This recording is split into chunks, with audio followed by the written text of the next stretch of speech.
भावना तयार झाली? नाही, प्रकरण अत्यंत चुकीचं आहे आणि अशा पद्धतीचं महाराष्ट्रामध्ये तरी अपेक्षित नाही.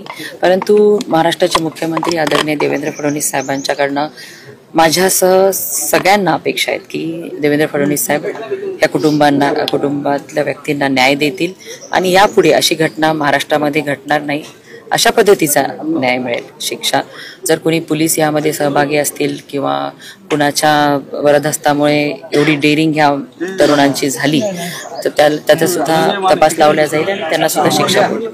तुमचं कुटुंब मागच्या 30-40 वर्षापासून राजकारणामध्ये, तुम्ही सुद्धा ज्या मतदारसंघातून निवडत आहे तो मतदारसंघ इथून जवळच आहे. काय वाटतं की सरपंच त्या सिस्टीम मधला एक असा माणूस आहे की जिथं निवडून येणं फार अवघड असतं, निवडून आलं तर सतत 15 वर्ष एखादं गाव सोबत ठेवणं, अशा परिस्थितीमध्ये संतोष देशमुख यांनी हे गाव सोबत ठेवलं आणि अशा व्यक्तीची अशा क्रूरपणे हत्या होणं एक राजकीय नेता म्हणून काय होतं? नाही, अत्यंत चुकीचं. राजकीय नेत्या म्हणून नाही, शेवटी एक माणूस म्हणून सुद्धा अशा पद्धतीचं घटना घडणं हे म्हणजे दुर्दैव आहे आणि परत ह्याच्यात तपास तर लवकर लागून जाईल, शिक्षा होईल, पण ही परत घटना घडू नये यासाठी सुद्धा चांगली शिक्षा करणं गरजेचं आहे. आता 14 दिवस उलटले आहेत. सर्वच्या सर्व आरोपी अद्यापर्यंत अटक झाले नाही. सुरुवातीपासून असं सांगितलं होतं की पोलिसांच्या जी काय त्यांनी भूमिका याच्यामध्ये बजावली त्यामुळे ही घटना खरं तर घडायला बन. एकंदरीत गृह विभागातच हे सगळं अपयश आहे, पोलिसांचं अपयश आहे. नाही बघा, देवेंद्रजींनी जे उत्तर दिलं सभागृहात आपण सगळ्यांनी ऐकलेलं आहे.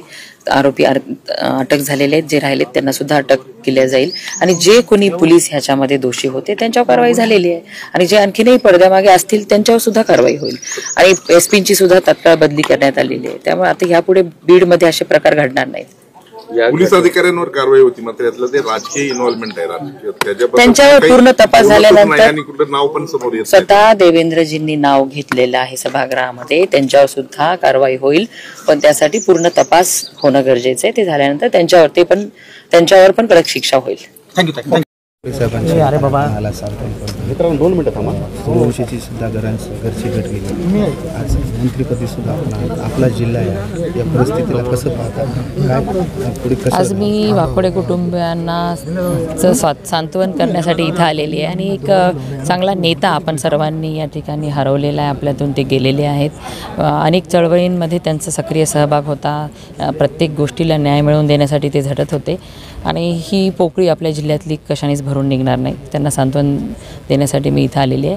पण जी घटना शहरामध्ये घडली तशी घटना परत घटू नये याच्यासाठी प्रत्येकाने एकत्र आलं पाहिजे आणि आता चर्चा केल्यानंतर जाणीवपूर्वक तर अशी घटना घडून नाही आणली का. आपल्या काही लोक अनोळखीसुद्धा होते की इथे माझे सगळे सहकारी सांगतात, वाकोडे साहेबांचे पण सगळे सहकारी सांगत आहे.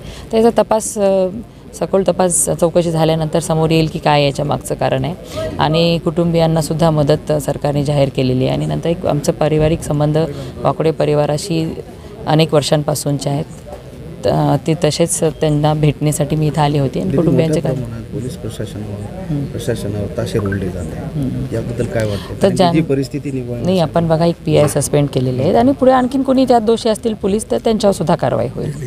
हां, चौकशीसाठी पुढील चौकशी तर होणारच आहे ना, चौकशीचे आदेश दिलेलेच आहेत.